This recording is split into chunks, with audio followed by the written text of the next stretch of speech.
Hi dear friends, మనం ఎన్ని రోజుల నుంచో ఎదురు చూస్తున్న ఎస్బీఐ పిఓ 2023 నోటిఫికేషన్ అనేది ఈరోజు రిలీజ్ చేశాడు. అంటే సెప్టెంబర్ 6న మనకి ఈ ఎస్బీఐ పిఓ 2023 నోటిఫికేషన్ అంటే రిక్రూట్మెంట్ యొక్క అడ్వర్టైజ్మెంట్ అనేది కంప్లీట్గా చూద్దాం. అంటే టెంటేటివ్ డేట్స్ ఏంటి, క్వాలిఫికేషన్ ఏంటి, సో ఎగ్జామ్ ఎప్పుడు ఉండొచ్చు, ఎగ్జామ్ ప్యాటర్న్ ఎలా ఉంటుంది, ఇంకా అదర్ డీటెయిల్స్ అనేవి మనం ఈ వీడియోలో డిస్కస్ చేద్దాం. So let's move on to the video. So first వచ్చేసరికి మనకి దట్ ఈస్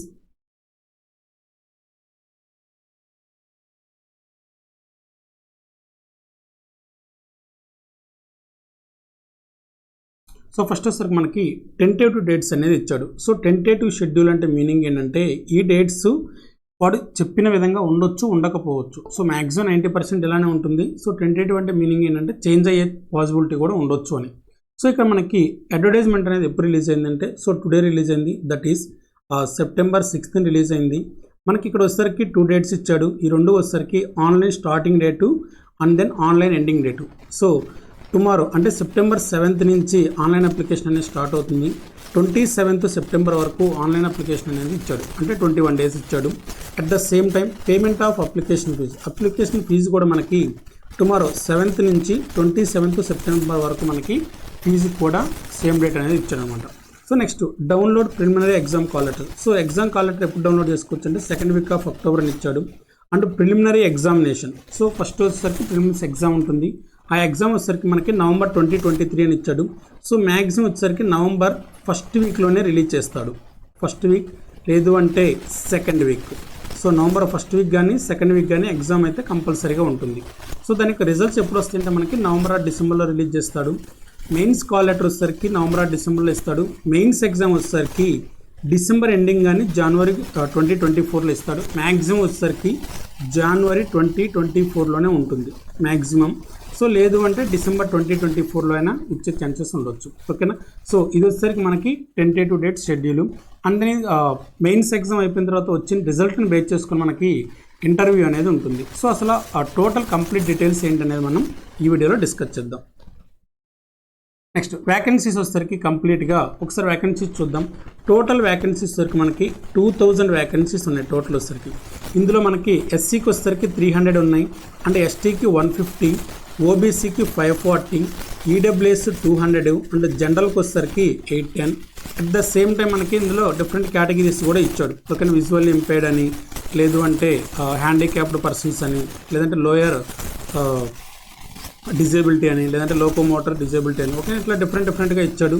సో ఇందులో వచ్చేసరికి ఈడబ్ల్యూఎస్ వచ్చేసరికి మీ దగ్గర ఈడబ్ల్యూఎస్ సర్టిఫికేట్ కనుక ఉంటే కంపల్సరీగా అప్లై చేయండి. There is 10% reservation. Total vacancies ఎన్ని 200 కదా, ఈ 2000 వ్యాకెన్సీస్ కదా, ఈ 2000లో 10% అంటే ఎంత ఉంటుందంటే 200 వ్యాకెన్సీస్ కంప్లీట్గా ఎవరికి ఉంటుందంటే ఈడబ్ల్యూఎస్ అంటే economically weaker sections. So higher కేటగిరీలో అంటే ఓసీలో ఎకనామికల్లీ వీకర్ సెక్షన్స్ ఎవరైతే ఉంటారో వాళ్ళకి మనకి ఈడబ్ల్యూఎస్ సర్టిఫికేట్ అనేది వస్తుంది. ఓకేనా. సో అప్లై చేసుకుని ఈడబ్ల్యూఎస్ ఉంటే మాత్రం కన్ఫామ్గా అప్లై చేసేయండి, ఎందుకంటే 10% రిజర్వేషన్ ఉంది కాబట్టి. ఓకే, సో అది మనకి యూజ్ అవుతుంది. నెక్స్ట్ వన్ వచ్చేసరికి మనకి that is eligibility criteria. So eligibility criteria ఏంటంటే మనకి ఎస్బీఐ పిఓకి అప్లై చేయాలంటే కంపల్సరీగా గ్రాడ్యుయేషన్ కంప్లీట్ అయి ఉండాలి. గ్రాడ్యుయేషన్ అంటే inter. So inter plus 3 years degree ఉండొచ్చు, లేదంటే ఇంటర్ ప్లస్ 4 years బీటెక్ ఉండొచ్చు. డిగ్రీ అయినా బీటెక్ అయినా మనం గ్రాడ్యుయేషన్ అంటాం. కానీ ఇక్కడ ఏమి ఇచ్చాడంటే ఈ గ్రాడ్యుయేషన్ కంప్లీట్ అనేది ఎప్పుడైపోయి ఉండాలంటే 31/12/2023. సో 2023 డిసెంబర్ 31st కల్లా మీకు ఎగ్జామినేషన్ యొక్క రిజల్ట్స్ అనేది కంప్లీట్ అయి ఉండాలి. అంటే ఎగ్జామినేషన్ రాసిన రిజల్ట్స్ అనేది 31 December లోపు కనుక వచ్చేసి ఉంటే మీరు అప్లై చేసుకోవచ్చు. అంటే ఫైనల్ ఇయర్లో ఉండేవాళ్ళు కూడా అక్టోబర్లో, నవంబర్లో ఎగ్జామ్ జరుగుతాయి అనుకోండి, final exams. So December 31st before కనుక మీకు రిజల్ట్స్ వస్తాయి అనుకుంటే, అప్పట్లోపు కనుక పాస్ అవుతారు అనుకుంటే కంపల్సరీగా అప్లై చేయొచ్చు. This is the eligibility criteria. అంటే గ్రాడ్యుయేషన్ మాత్రం కంపల్సరీగా ఎడ్యుకేషన్ క్వాలిఫికేషన్ కంప్లీట్ చేసి ఉండాలి. నెక్స్ట్ వన్ వచ్చేసరికి మనకి that is age limit. Age limit వచ్చేసరికి ఇక్కడ మనకి ఇచ్చాడు. సో మినిమం వచ్చేసరికి 21 years ఉండాలి, మ్యాక్సిమం వచ్చేసరికి 30 years ఉండాలి. అంటే 21 years ఎబో. ఓకేనా. So not below 21 years. 21 years నుంచి ఎంతవరకు ఉండాలి అంటే 30 years బిలో ఉండాలి. ఓకేనా, 30 ఇయర్స్ బిలో ఉండాలి, 21 ఇయర్స్ దగ్గర నుంచి మన ఏజ్ అనేది ఈ విధంగా ఉండాలి. సో ఇక్కడ మళ్ళీ మనకి ఇచ్చారు not earlier than 2nd 4 1993. 1993 April 2 కంటే ముందు మనకి డేట్ ఆఫ్ బర్త్ అనేది ఉండకూడదు. అలా కనుకుంటే మాత్రం మనం ఎలిజిబిలిటీ లేదు. ఓకేనా. So according to government norms ప్రకారం మనకి ఎస్సీ ఎస్టీకి వచ్చేసరికి 5 ఇయర్స్ ఏజ్ రిలాక్సేషన్ ఉంటుంది. And non creamy layers other backward క్లాసెస్కి వచ్చేసరికి మనకి 3 ఇయర్స్ ఉంటుంది. అండ్ పర్సన్ విత్ బెంచ్ మార్క్ డిజబిలిటీస్కి వచ్చేసరికి 15 ఇయర్స్ అనేది మనకి ఏజ్ రిలాక్సేషన్ ఉంటుంది. ఓకే, ఇది ఎస్సీ ఎస్టీలో. ఓబీసీలో పీడబ్ల్యూఐడి అయితే మాత్రం మనకి 13 ఇయర్స్, జనరల్ ఆర్ ఈడబ్ల్యూఎస్లో మనకైతే మాత్రం 10 ఇయర్స్ ఉంటుంది. ఎక్స్ సర్వీస్ మెన్కి వచ్చేసరికి మనకి 5 ఇయర్స్ అనేది మనకి ఎక్స్ట్రా ఏజ్ రిలాక్సేషన్ అనేది ఉంటుంది. నెక్స్ట్ ఉన్నసరికి మనకి సెలక్షన్ ప్రాసెస్ గురించి ఇచ్చాడు. సో సెలక్షన్ ప్రాసెస్ అనేది మొత్తం మనకి 3 స్టేజెస్ ఉంటుంది. ఫస్ట్ స్టేజ్ వచ్చేసరికి ప్రిలిమ్స్ ఎగ్జామ్ ఉంటుంది. సెకండ్ స్టేజ్ వచ్చేసరికి మెయిన్స్ ఎగ్జామ్ ఉంటుంది. ఈ మెయిన్స్ ఎగ్జామ్లోనే మనకి డిస్క్రిప్టివ్ పేపర్ కూడా ఉంటుంది. At the same time third stage వచ్చేసరికి మనకి ఇంటర్వ్యూ ఉంటుంది. సో ఇంటర్వ్యూలో మనకు వచ్చేసరికి గ్రూప్ డిస్కషన్ ఉంటుంది అండ్ పర్సనల్ ఇంటర్వ్యూ ఉంటుంది. ఓకేనా. సో డాక్యుమెంట్ వెరిఫికేషన్ కూడా ఇందులోనే ఉంటుంది. So group discussion, personal interview and document verification ఉంటుంది. ఇందులో ఫస్ట్ ప్రాసెస్ వచ్చేసరికి అంటే ఫస్ట్ సెలక్షన్ ప్రొసీజర్ వచ్చేసరికి మనకి ప్రిలిమ్స్. ఈ ప్రిలిమ్స్ లెవెల్ ఎలా ఉంటుందంటే మనకి రిటన్ టెస్ట్ ఉంటుంది. ఆ రిటన్ టెస్ట్లో English language, quantitative aptitude and reasoning ability 3 sections ఉంటాయి.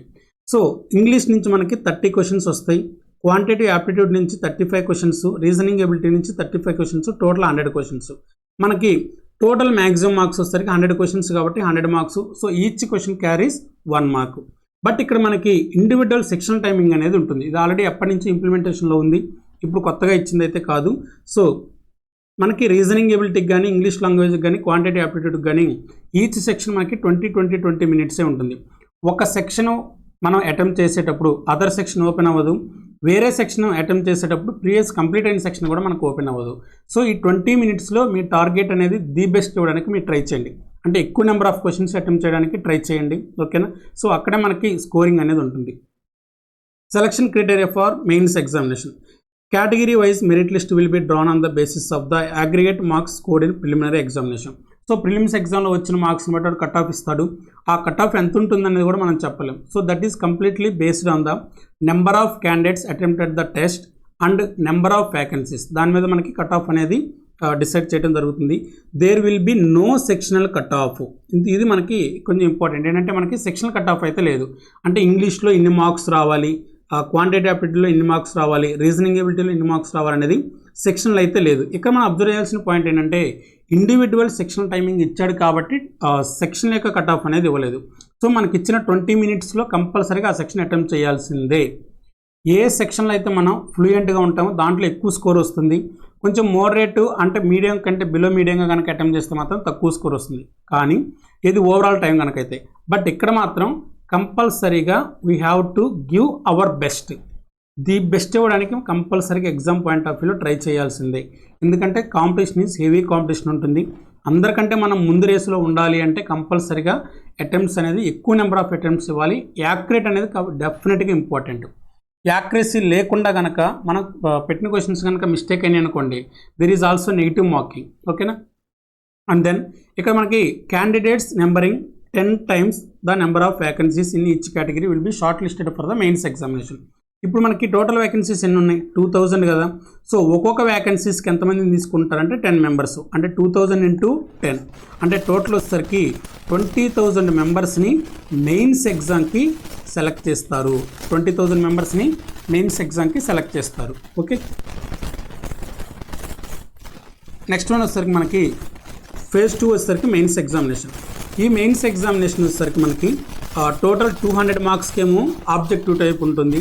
అండ్ ఎక్స్ట్రా డిస్క్రిప్టివ్ పేపర్ వచ్చేసరికి మనకి 50 మార్క్స్కి ఉంటుంది. టోటల్ వచ్చేసరికి 250 మార్క్స్కి మనకి మెయిన్స్ ఎగ్జామ్ అనేది ఉంటుంది. అట్ ద సేమ్ టైమే ఉంటుంది.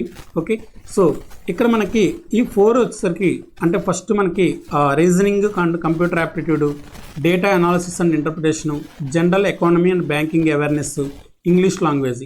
ఈ 4 సెక్షన్స్కి వచ్చేసరికి number of questions reasoning and కంప్యూటర్లో 40 ఇస్తాడు, డేటా అనాలిసిస్ అండ్ ఇంటర్ప్రిటేషన్లో 30 ఇస్తాడు, జనరల్ ఎకానమీ అండ్ బ్యాంకింగ్లో 50 ఇస్తాడు, ఇంగ్లీష్ లాంగ్వేజ్లో 35 క్వశ్చన్స్. టోటల్ వచ్చేసరికి 155 క్వశ్చన్స్.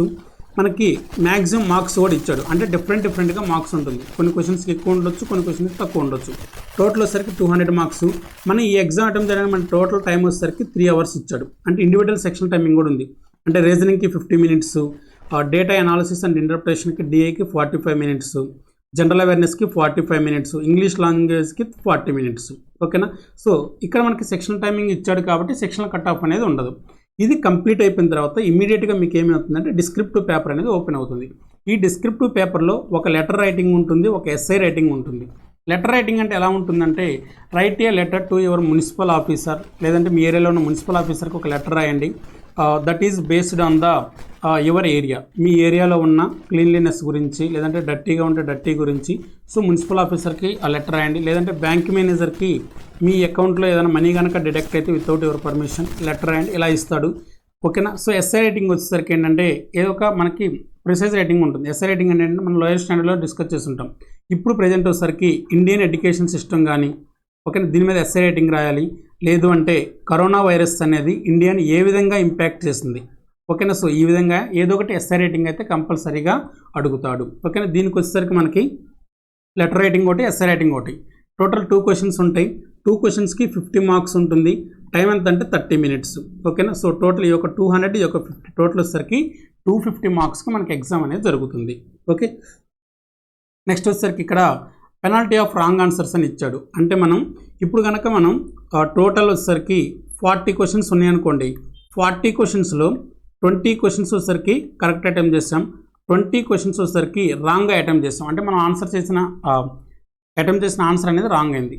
ఈ 20 క్వశ్చన్స్కి మనకి 20 మార్క్స్ వస్తాయి. 20 క్వశ్చన్స్ రాంగ్ అయింది కదా, ఎంత ఉంటుందంటే 1/4 ఉంటుంది. సో 20 × 1/4 అంటే ఎంత, 5 మార్క్స్ అనేవి మనకి నెగిటివ్ పోతాయి. అంటే మనకు వచ్చిన మార్క్స్ ఎంత, దట్ ఈజ్ 15 మార్క్స్ అనేది మనకు వస్తుంది. ఓకేనా. సో మెయిన్స్ ఎగ్జామ్ అయినా, ప్రిలిమ్స్ ఎగ్జామ్ అయినా, మెయిన్స్ ఎగ్జామ్ అయినా రాంగ్ ఆన్సర్కి మాత్రం కంపల్సరీగా నెగిటివ్ మార్క్స్ అయితే ఉంటాయి. క్వశ్చన్ కనుక అటెంప్ట్ చేయకపోతే there is no negative mark. ఓకేనా. If no answer is marked by candidate there will be no penalty. So answer కనుక పెట్టకపోతే మనకి పెనాల్టీ అయితే ఉండదు, అంటే నెగిటివ్ మార్కింగ్ అయితే ఉండదు.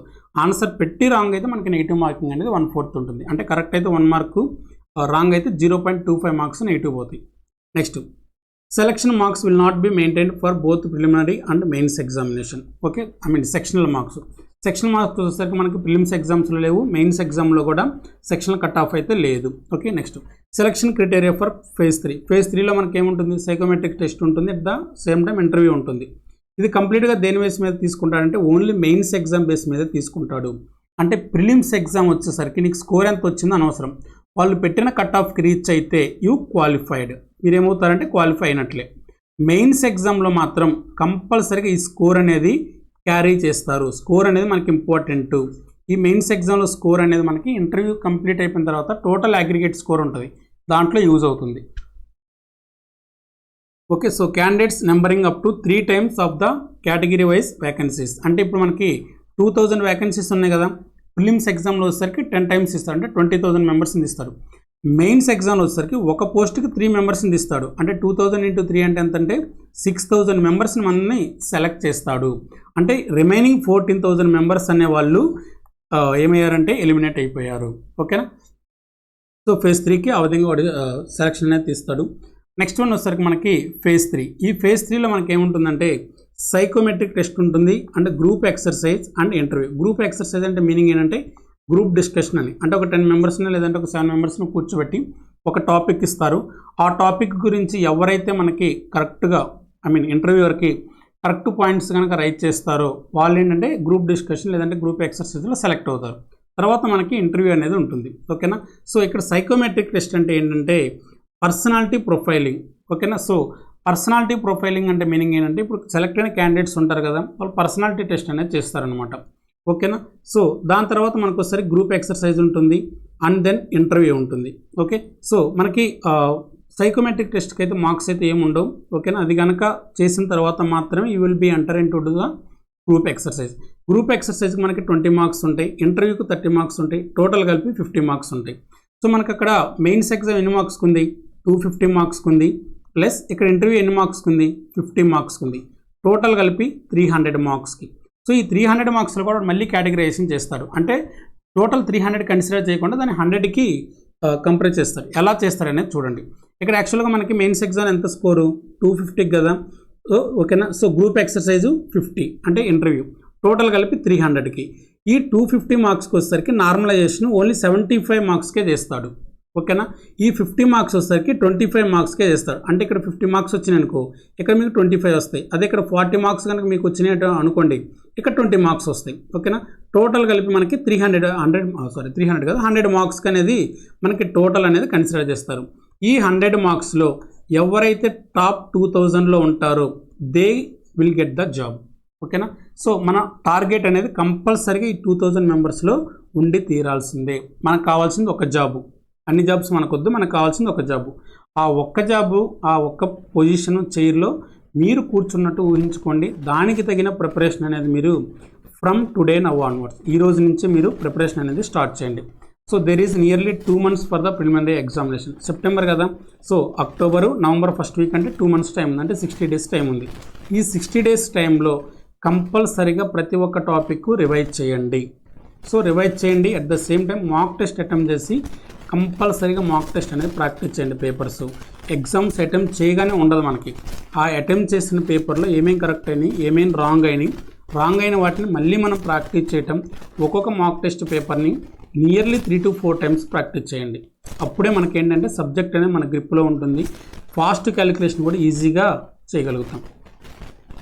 సో నెక్స్ట్ వన్ వచ్చేసరికి అప్లికేషన్ ఫీజు గురించి, దాని గురించి చెప్పాడు. Application fee will be 750 rupees for general EWS OBC candidates. So జనరల్కి కానీ అంటే ఓసీ వాళ్ళకి కానీ ఈడబ్ల్యూఎస్ కానీ ఓబీసీ క్యాండిడేట్స్కి ఎంత అంటే fee 750 rupees. And nil for SC ST PWD candidates. SC క్యాండిడేట్స్కి కానీ ఎస్టీ క్యాండిడేట్స్కి కానీ పీడబ్ల్యూడీ క్యాండిడేట్స్కి కానీ దేర్ ఈజ్ 0 rupees, అంటే ఫీ అనేది లేదు, నో ఫీ. ఓకేనా. So application fee once paid will not be refunded on any account nor can it be held in reserve for any other examination or selection. ఓకేనా. ఒకసారి కనుక fee pay చేస్తే ఆ recruitment cancel అయితే తప్ప మనకు ఆ అమౌంట్ అయితే రీఫండ్ అయితే చెయ్యరు. Okay. So next number of chances ఇచ్చారు. This is the very important. Number of chances అంటే మీనింగ్ ఏంటంటే నువ్వు ఎస్బీఐ పిఓ ఎగ్జామ్ అనేది ఎన్నిసార్లు వరకు రాయొచ్చు, దాని తర్వాత అయితే రాయడానికి పాసిబిలిటీ ఉండదు. ఇక్కడ మనకి ఇంపార్టెంట్ ఏంటంటే నువ్వు ప్రిలిమ్స్ ఎగ్జామ్ ఎన్నిసార్లు అయినా రాసుకోవచ్చు. There is no number out of attempts. But mains exam మాత్రమే వాడు కన్సిడర్ చేస్తాడు. ఇప్పుడు ప్రిలిమ్స్ ఎగ్జామ్ రాశారు, క్వాలిఫై అవ్వలేదు, మెయిన్స్ ఎగ్జామ్ రాయారు కదా, అది నీ అటెంప్ట్ కింద రాదు. ప్రిలిమ్స్ ఎగ్జామ్ క్వాలిఫై అయ్యి మెయిన్స్ ఎగ్జామ్ రాసిన తర్వాత క్వాలిఫై అవ్వకపోయినా కానీ దట్ ఈజ్ కౌంటెడ్. ఓకేనా. సో ప్రిలిమ్స్ ఎగ్జామ్ రాసి మెయిన్స్ ఎగ్జామ్ రాయకపోతే కౌంటబుల్ కాదు. ప్రిలిమ్స్ ఎగ్జామ్ రాసి మెయిన్స్ ఎగ్జామ్ కూడా రాశారనుకోండి, అప్పుడు మీకు మెయిన్స్ ఎగ్జామ్ని కన్సిడర్ చేస్తారు. సో జనరల్ క్యాండిడేట్స్ కానీ ఈడబ్ల్యూఎస్ క్యాండిడేట్స్ కానీ ఓన్లీ 4 attempts. అంటే ఇప్పుడు 2017 తీసుకున్నారనుకోండి, 17లో ప్రిలిమ్స్ ఎగ్జామ్ రాశారు, మెయిన్స్ ఎగ్జామ్ రాయలేదు అంటే క్వాలిఫై అవ్వలేదు. 18లో ప్రిలిమ్స్ ఎగ్జామ్ రాశారు, మెయిన్స్ ఎగ్జామ్ రాశారు. 2019లో కూడా మెయిన్స్ ఎగ్జామ్ రాశారు. 2020లో మెయిన్స్ ఎగ్జామ్ రాశారు. 2021లో కూడా మెయిన్స్ ఎగ్జామ్ రాశారు. అంటే మొత్తం 4 times రాశారు. ఈ 4 times రాశారు కాబట్టి జనరల్ క్యాండిడేట్స్ కానీ ఈడబ్ల్యూఎస్ క్యాండిడేట్స్ కానీ మీకు అయిపోయింది. So you are not fit for the job, అంటే ఈ జాబ్కి నువ్వు అప్లై చేయడానికి పనికిరావు. ఓకేనా. సో ఓన్లీ 4 attempts, అది మెయిన్స్ ఎగ్జామ్ రాస్తేనే అటెంప్ట్స్ అనేవి కౌంట్ అవుతాయి. ఓకే. నెక్స్ట్ జనరల్ పీడబ్ల్యూడీ కానీ ఈడబ్ల్యూఎస్ పీడబ్ల్యూడీ కానీ మనకి ఓన్లీ 7 chances మాత్రమే ఇస్తున్నాడు. ఓబీసీ కేటగిరీకి వచ్చేసరికి 7 chances, ఓబీసీ పీడబ్ల్యూడీకి వచ్చేసరికి ఈజ్ ఆల్సో 7 chances.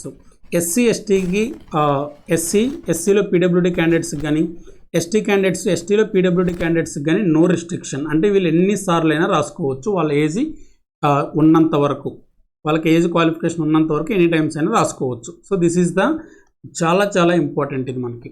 ఓకేనా. దాన్ని బట్టి మీరు ఎగ్జామిన్ చేసుకోండి. ఓకే.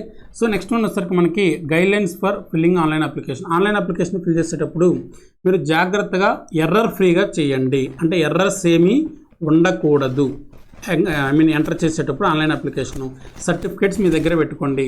ప్రతి ఒక్కటి కూడా సర్టిఫికేట్లో ప్రకారమే మీరు ఎంటర్ అనేది చేయండి. నేమ్ కానీ లేదంటే డేట్ ఆఫ్ బర్త్ కానీ ఆధార్ కార్డ్ డీటెయిల్స్ కానీ whatever it is, even including మీ రెసిడెన్షియల్ అడ్రస్తో సహా మీ ఫాదర్ నేము మీ మదర్ నేము ప్రతి ఒక్కటి కూడా యాజ్ పర్ సర్టిఫికేట్ ప్రకారమే కంప్లీట్ చేసేయండి. ఓకే. ఎర్రర్స్ మాత్రం ఉండకుండా చూసుకోండి. ఎర్రర్స్ ఉంటే ఏమవుతుందంటే మనకి డాక్యుమెంట్ వెరిఫికేషన్లో మళ్ళీ ప్రాబ్లం అవుతుంది. అంటే వాళ్ళు అబ్జెక్షన్ పెడతారు, ఆ ఆబ్జెక్షన్ మళ్ళీ మనం గవర్నమెంట్ ఆఫీసర్ దగ్గరికి వెళ్ళి గెజిటెడ్ సైన్ పెట్టించుకొని వచ్చి ఓకే ఇది కరెక్ట్ అనేది అంతా మనం ప్రూవ్ చేసుకోవాల్సి ఉంటుంది.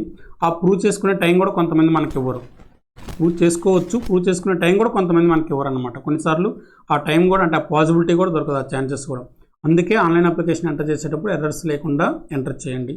ఓకేనా. సో ఏదైనా కనుక మనకి ఇన్ఫర్మేషన్ కనుక కావాలి అంటే సో ఇక్కడ కాంటాక్ట్ నెంబర్ ఇచ్చాడు. ఈ కాంటాక్ట్ నెంబరు 11 AM నుంచి 6 PM వరకు అవైలబుల్గా ఉంటుందంట ఆన్ వర్కింగ్ డేస్లో. సో లేదు అంటే దీంట్లో మనం కంప్లైంట్ అనేది రైట్ చేయొచ్చు. సో cgrs.ivps.in అంత దూరం అయితే మనకి వెళ్ళరు, ఎవరు ఇట్లా చేసుకోరు. But in case of any emergency. ఓకేనా. సో నెక్స్ట్ వచ్చేసరికి ఇక్కడ ఇంపార్టెంట్ వన్ ఏంటంటే మన ఆన్లైన్ అప్లికేషన్ అప్లై చేసేటప్పుడు మనకు కావాల్సింది ఏంటంటే ఫోటో కావాలి, పాస్పోర్ట్ సైజ్ ఫోటో. ఓకేనా. సో ఫోటో బ్యాక్గ్రౌండ్ వచ్చేసరికి ప్లెయిన్గా ఉండేటట్టు చూసుకోండి, కలర్స్ మాత్రం వద్దు, ప్లెయిన్గా ఉండేటట్టు చూసుకోండి. నెక్స్ట్ వచ్చేసరికి మీ సిగ్నేచర్ అనేది స్కాన్డ్ సిగ్నేచర్ కావాలి. దాంతోపాటు మీ లెఫ్ట్ థంబ్ అనేది కావాలి. At the same time hand declaration అనేది ఉంటుంది. ఏంటంటే హ్యాండ్ డిక్లరేషన్ ఫామ్ అని ఉంటుంది. సో ఇక్కడ మనకి ఇక్కడ ఇచ్చాడు కదా సెకండ్ పాయింట్లో, the text for the hand declaration is as follows. ఇక్కడ నుంచి స్టార్ట్ చేసి మీరు ఇక్కడ వరకు రాయాల్సి ఉంటుంది. ఓకే, ఈ పేరా వరకు ఐ అని రాసి మీ నేమ్ రాయండి, ఇక్కడ మీ నేము. ఓకేనా. సో ఇక్కడ మీ డేట్ ఆఫ్ బర్త్ రాయండి. ఇంకా రిమైనింగ్ మొత్తం యాస్టీజ్గా ఇక్కడ ఏదైతే ఉందో అదే రాయండి యాస్టీజ్గా. ఓకేనా. ఇక్కడేమో బ్లాంక్ ఉన్న దగ్గర, ఫస్ట్ బ్లాంక్ ఉన్న దగ్గర మీ నేము, సెకండ్ బ్లాంక్ దగ్గర మీ డేట్ ఆఫ్ బర్త్ రాయండి. ఇంకా రిమైనింగ్ మొత్తము కూడా each and everything will be the same. ఇక్కడ ఎలా అయితే క్యాప్స్ ఇస్తే క్యాప్స్ రాయండి, స్మాల్ ఇస్తే స్మాల్ లెటర్సే రాయండి. Okay. So left thumb impression, ఈ 4 డాక్యుమెంట్స్ మాత్రం కంపల్సరీగా మీరు అప్లోడ్ చేయాల్సి ఉంటుంది. ఇంకా రిమైనింగ్ అయితే ఏమీ అప్లోడ్ చేయాల్సిన అవసరం అయితే ఉండదు. మన ఎడ్యుకేషన్ క్వాలిఫికేషన్లో కూడా ఓన్లీ మన పాసింగ్ ఇయర్, మనకు వచ్చిన టోటల్ మార్క్స్, ఓకే, మన గ్రూప్ ఏంటి, మన స్పెషలైజేషన్ ఏంటి, ఇంతవరకు ఎంటర్ చేస్తే సరిపోతుంది. ఓకేనా. సో ఇది మనకి టోటల్గా SBI PO 2023 రిక్రూట్మెంట్ యొక్క కంప్లీట్ డీటెయిల్స్. సో మనకు వచ్చేసరికి ప్రిలిమ్స్ ఎగ్జామ్ వచ్చేసరికి నవంబర్ 1st వీక్ అని నవంబర్ అని ఇచ్చాడు, బట్ ఎప్పుడు ఉంటుందో తెలియదు. 1st కానీ 2nd వీక్ కానీ కంపల్సరీగా ఉంటుంది. కాబట్టి ఇప్పుడు ఎంత ఈరోజు September 6th. So September 6th నుంచి నవంబర్ 6th వరకు యూ హ్యావ్ 2 months టైం. మీకు 2 months టైం ఉంది, అంటే 60 days టైం. ఈ 60 days టైము ఎవరైతే ప్రాపర్గా యూటిలైజ్ చేసుకుంటారో they can clear the prelims exam. వాళ్ళు ప్రిలిమ్స్ ఎగ్జామ్ క్లియర్ చేస్తారు. ప్రిలిమ్స్ ఎగ్జామ్ ప్రిపరేషన్ లాస్ట్కి వచ్చినాక ఇమీడియట్గా మీరు మెయిన్స్ ఎగ్జామ్ అనేది స్టార్ట్ చేయండి, మెయిన్స్ ప్రిపరేషన్ కూడా స్టార్ట్ చేయండి. ఓకేనా. సో ప్రిలిమ్స్ ఎగ్జామ్ మీరు క్వాలిఫై అవుతారనిపిస్తుంది కదా, అప్పుడు మెయిన్స్ ఎగ్జామ్ ప్రిపేర్ అవ్వండి. మెయిన్స్ ఎగ్జామ్ కూడా ప్యారల్గా స్టార్ట్ చేయండి. ప్రిలిమ్స్ ఎగ్జామ్ రాసిన తర్వాత, రిజల్ట్స్ వచ్చిన తర్వాత మెయిన్స్ ఎగ్జామ్ ప్రిపరేషన్ చేసుకుందామంటే దట్ ఈజ్ కంప్లీట్లీ డిఫికల్ట్, చాలా చాలా ఇబ్బందిగా ఉంటుంది. ఆ 2 weeksలో మనకి మెయిన్స్ ప్రిపరేషన్ అయితే అవ్వదు. ఎందుకంటే మనకి ఆల్రెడీ రాసిన వాళ్ళని అడగండి, SBI PO ఎగ్జామ్ అంటే మాత్రం కంప్లీట్లీ ఎబోవ్ క్యాట్ లెవెల్ని మించిపోయింది. క్యాట్ ఎగ్జామ్ తెలుసు కదా, కామన్ యాప్టిట్యూడ్ టెస్ట్. సో దానికంటే కూడా ఎక్కువగా ఉంది ఇది SBI PO exam. So prelims వచ్చేసరికి ఈజీగానే ఉంటుంది, అందరూ క్రాక్ చేయడానికి పాసిబిలిటీ ఉంటుంది. మెయిన్స్ ఎగ్జామ్ మాత్రం చాలా డిఫికల్ట్గా ఉంటుంది. సో డిఫికల్టీగా ఉంది అంటే కంపల్సరీగా కట్ ఆఫ్ కూడా తక్కువగానే ఉంటుంది. అంటే ఇప్పుడు పేపర్ బాగా కష్టంగా ఇచ్చి 200 to 250 మార్క్స్కి 150 160 అయితే కట్ ఆఫ్ పెట్టడు కదా, కంపల్సరీగా 100 నియర్ పెడతాడు. ఓకేనా. ఇది బాగా డిఫికల్టీగా ఉంటాయి. బట్ ఎలా ఉన్నా కానీ మనకు కావాల్సింది ఎంత, ఒక పోస్ట్. ఆ 1 post అనేది ఆల్వేస్ ఇన్ యువర్ మైండ్, మీ మైండ్లో కనుక ఉంటే కంపల్సరీగా మీ ప్రిపరేషన్ అనేది వితౌట్ ఎనీ డిస్ట్రక్షన్ లేకుండా సాఫీగా సాగిపోద్ది. టైం టేబుల్ మాత్రం మీరు ఫస్ట్ డే ఏ టైం టేబుల్ అయితే తీసుకుంటారో అదే time table throughout 60 days follow అవ్వండి. ఎట్టి పరిస్థితుల్లో డీవియేట్ అవ్వద్దు. In case of any emergency, ఏదో ఎమర్జెన్సీ సిచ్యువేషన్ వస్తే తప్ప మీరు మాత్రం టైం టేబుల్ మాత్రం మిస్లీడ్ చేయొద్దు. అంటే ఆ టైంలో జరగాల్సిన ప్రిపరేషన్ ఆ టైంలోనే జరగాలి. వేరే టైంలో స్పెండ్ చేద్దాం, ఈరోజు మూవీ రిలీజ్ అవుతుంది, జాబ్ వచ్చిన తర్వాత ఎన్ని మూవీస్ అయినా చూసుకోవచ్చు, that's not a problem. First of all ఒకసారి మీరు ప్రిలిమ్స్ కనుక క్లియర్ చేయలేకపోయారు అంటే మళ్ళీ SBI POలో ప్రిలిమ్స్ ఎగ్జామ్ అటెంప్ట్ చేయాలంటే నెక్స్ట్ ఇయర్ 1 year పడుతుంది. ఆ 1 year మనం ఒక్కరమే ఉంటామా, మన జూనియర్స్ మళ్ళీ కాంపిటీషన్ వస్తారు. అదే 2000 పోస్టులు, కాంపిటీషన్ మాత్రం 25 to 30% ఎవ్రీ ఇయర్ ఇంక్రీజ్ అవుతుంది. సో ఈ ఇయర్ మన దగ్గర ఉన్న ఛాన్స్, మనకి ఇయర్ వచ్చింది, మనకి ఛాన్స్ వచ్చింది కాబట్టి try to focus on the preparation preparation preparation preparation practice practice practice practice makes man perfect అంటారు కదా, that is obviously 100% suitable for the government exams. మీరు చేసే ప్రతి ఒక్క ప్రాక్టీసు, ప్రతి ఒక్క రోజు చేసే ప్రాక్టీస్ అనేది కంప్లీట్గా మీ రిజల్ట్ మీద డిపెండ్ అయి ఉంటుంది. Today's effort tomorrow's result. ఈరోజు మీరు ఎంత ఎఫర్ట్ పెడతారో టుమారో మీ రిజల్ట్ అనేది అంత పాజిటివ్గా ఉంటుంది. ఓకే, సో ఇంకా ఎస్బీఐ పిఓ ప్రిపరేషన్ ప్లాన్ అనేది ఎలా తీసుకోవాలి, వీటన్నిటి మీద నేనైతే నా ఒపీనియన్ ప్రకారం గైడెన్స్ అయితే ఇస్తాను. ఓకేనా, so stay up to date. So ఈ వీడియో కనుక మీకు నచ్చినట్లయితే లైక్ చేయండి, షేర్ చేయండి. వెంకట్రామ్ యాప్టిట్యూడ్ యూట్యూబ్ ఛానల్ ఏదైతే ఉంటుందో దాన్ని సబ్స్క్రైబ్ చేయండి. Okay, see you on next video.